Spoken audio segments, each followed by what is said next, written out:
Nhận cuộc điện thoại từ trong đêm, màn hình hiển thị chẳng nêu tên. Em vẫn nhận ra anh qua đôi ba con số quen thuộc.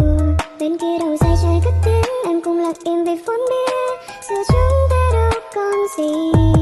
Đây không phải lần đầu gọi cho anh thấy ngạc nhiên khi mất máy. Anh muốn xin lỗi lúc ấy anh không muốn té thế này. Bên đây đầu dây trời cất tiếng, em vẫn lặng im vì chẳng biết em phải quan tâm làm chi.